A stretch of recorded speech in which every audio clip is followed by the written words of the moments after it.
అదే RTV app వార్తల్ని క్షణాల్లో చదివే అవకాశం ఉంటుంది. ఒక న్యూస్ పేపర్, ఒక టెలివిజన్ ఛానల్ మీ చేతుల్లో ఎప్పుడూ ఉంటాయి.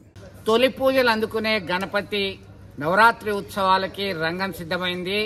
దేశవ్యాప్తంగా గణపతి మంటపాలు వెలుస్తున్నాయి. ప్రస్తుతం మనం చూస్తున్నాం, ఎక్కడ చూసినా మట్టి గణపతుల పైన అవేర్నెస్ వచ్చింది, అవగాహన కల్పించారు. ఇంటా బయట అంతటా మట్టి గణపతులు కొలువైతే ఇటు పర్యావరణానికి హాని చేయకుండా మనకి పుణ్యానికి పుణ్యము, అలాగే పర్యావరణాన్ని కాపాడినట్టు అవుతామని చెప్పేసి అవేర్నెస్ క్రియేట్ చేయడం జరిగింది. ఈ క్రమంలో మనం చూస్తున్నాం, ఈ గణపతిని దర్శించుకోవాలంటే ఈ గుహలో ప్రవేశించాల్సిందే. ప్రస్తుతం చూస్తున్నాము అద్భుతమైనటువంటి సెట్టింగ్లతో కరీంనగర్ ఉమ్మడి జిల్లా వ్యాప్తంగా వేలాది గణపతి మంటపాలు వెలిశాయి. దీనికి సంబంధించి ప్రస్తుతం చూస్తున్నాం, చాలా ఎత్తైనటువంటి గణపతి విగ్రహాలు ఏర్పాటు చేస్తున్నారు నిర్వాహకులు. అలాగే ఈ గణపతి నిమజ్జనం అప్పుడు సైతం అంగరంగ వైభవంగా ఉంటుంది, శోభాయమానంగా యాత్ర కొనసాగుతుంది. తొలి పూజలు అందుకునేటువంటి గణ నాయకుని యొక్క పూజలకి సిద్ధమవుతున్నటువంటి పరిస్థితి. గణపతి నవరాత్రి ఉత్సవాల సందర్భంగా కరీంనగర్లో ఎట్లా ఉంది పరిస్థితి మనం తెలుసుకుందాం. దీనికి సంబంధించి ఒకసారి చూద్దాం. అక్కడ చాలా ఎత్తైనటువంటి విగ్రహం ఆకారం ఇంకా ఇప్పుడిప్పుడే రూపుదిద్దుకుంది. సాయంత్రం వరకు పూర్తి స్థాయిలో కంప్లీట్ అయ్యేటువంటి అవకాశాలు కనబడుతున్నాయి. దీనికి సంబంధించి మనం ప్రత్యక్షంగా గమనిస్తున్నాం.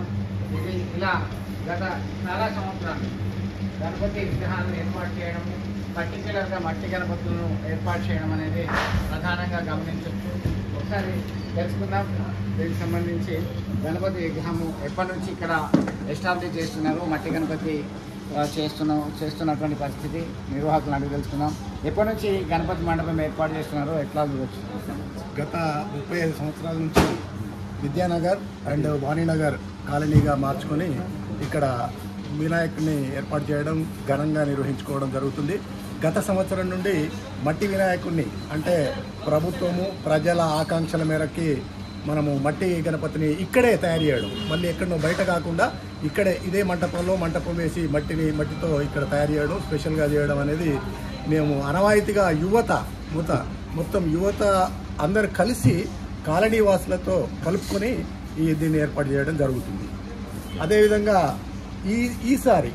ఈ సంవత్సరము ఒక వినూత్నమైనటువంటి పద్ధతిలో మరి దీనికి ఐడియాలజీ అంతా యశ్వంత్ రెడ్డి అండ్ యూత్ దీన్ని ఒక ఐడియాలజీ ప్రకారంగా ఇక్కడ ప్రముఖులతో పాటు ప్రజలకు మంచి ఒక ఆహ్లాదకరమైనటువంటి ఇళ్ళకు వస్తే గర్భగుడిలోకి వచ్చినటువంటి అనుభూతి కలగాలనేటువంటి ఆలోచనతోని దాన్ని రకరకాలైనటువంటి నిపుణులతో మరి కలకత్తా నుంచి కానీ, విజయవాడ నుంచి కానీ, ఆంధ్ర నుంచి కానీ ఇన్ని రకాల దగ్గర నుంచి కార్మికులను తెప్పించి వాళ్ళ నైపుణ్యతను ఇక్కడ ప్రదర్శించాలని నిర్ణయించుకొని దానికి అనుగుణంగా ఇక్కడ విచిత్రమైనటువంటి పద్ధతిలో చాలా అమోఘమైనటువంటి మరి వినాయకుడితో పాటు కళారూపాలు కూడా ఇక్కడ ఒక గుహలాగా నిర్మించి మనం ఎక్కడికో పోయి చూసే బదులుగా ఇక్కడికి వస్తే ఒక గుహలోకి వచ్చినటువంటి అనుభూతి పొంది దైవ దర్శనం చేసుకొని మరి ప్రజలందరూ ఇక్కడికి వచ్చి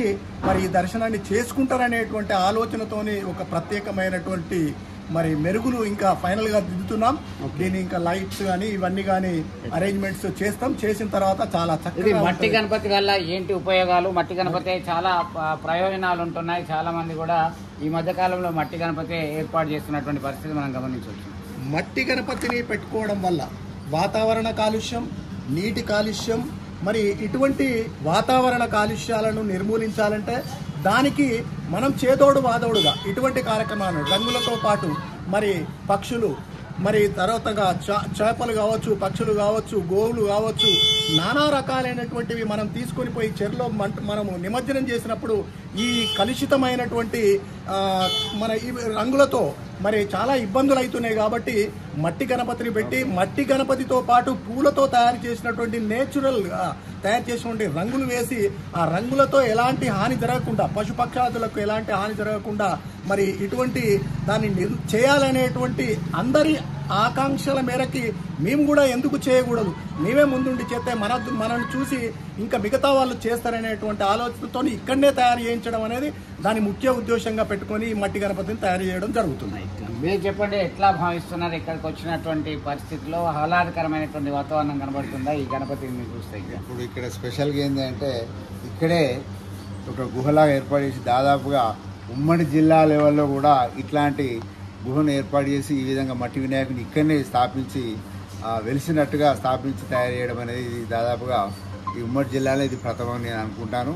అందులో కెమికల్స్ లేకుండా మట్టితో తయారు చేయడం. ఇవాళ రేపు ఏం చేస్తున్నారు, బజార్లో పోతున్నారు, డబ్బులు పెట్టి కెమికల్ తీసుకొస్తారు. దానివల్ల అనేకమైనటువంటి కాలుష్యం కూడా మీరు చెప్పినట్టుగా నీటి కాలుష్యం, తర్వాత వాతావరణ కాలుష్యం పొల్యూట్ అయిపోతుంది. దానివల్ల చెరువులో ఉన్న చేపలు కావచ్చు, క్రిములు కావచ్చు, చెరువులో తాగేటువంటి పశువులు కావచ్చు, ఆ నీటిని మనము నల్లాల ద్వారా తీసుకొచ్చి ఎంతో కొంత పర్సెంటేజ్ మనకు కూడా ఆ నీటి ద్వారా కూడా ఎఫెక్ట్ అవుతుందని చెప్పి ఉద్దేశం. అట్లాంటి కెమికల్స్తో తయారు చేసిన విగ్రహాలను మానుకొని ఇట్లాంటి మట్టితో తయారు చేసిన విగ్రహాలతో చాలా ఉపయోగం ఉంటుందని చెప్పి దీన్ని ఆదర్శంగా తీసుకోవాలని చెప్పి నా యొక్క ఉద్దేశం. ఇది చాలా చక్కని ఆలోచన, వీరికి వచ్చినట్టు ఆలోచన అని చెప్పి సందర్భంగా తెలియజేస్తాను. ఇది ఇక్కడ తాజా పరిస్థితి. ఉమ్మడి కరీంనగర్ జిల్లా వ్యాప్తంగా మట్టి విగ్రహాల తయారీకి ప్రాధాన్యత ఇస్తున్నారు. బెంగాల్ నుంచి వచ్చినటువంటి కళాకారులు చాలా చిత్తశుద్ధితో చేస్తున్నటువంటి పరిస్థితి. ప్రజలందరూ కూడా దాదాపుగా అత్యధిక శాతము భారీ విగ్రహాల నుంచి చిన్న విగ్రహాల వరకు మట్టితో తయారు చేసి పంపిణీ చేస్తున్నటువంటి పరిస్థితి. ఈ క్రమంలో ఆహ్లాదకరమైనటువంటి ప్రశాంతకమైనటువంటి వాతావరణంలో పూజలు చేసుకోవాలి, నిమగ్నం కావాలి, పర్యావరణానికి హాని లేకుండా చూడాలి అని చెప్పేసి భావిస్తూ ఇలాంటి ఏర్పాట్లకి మరింత మంది ముందుకు రావాలని చెప్పి మనము కోరుకున్నాం. జర్నలిస్ట్ సుమంత్తో కలిసి చంద్రశేఖర్, RTV, కరీంనగర్. మరిన్ని వీడియోస్ కోసం ఛానల్ ని సబ్స్క్రైబ్ చేయండి. లేటెస్ట్ అప్డేట్స్ కోసం వాట్సాప్ ఛానల్ ని ఫాలో అవ్వండి. ఆ లింక్ డిస్క్రిప్షన్ లో ఉంది.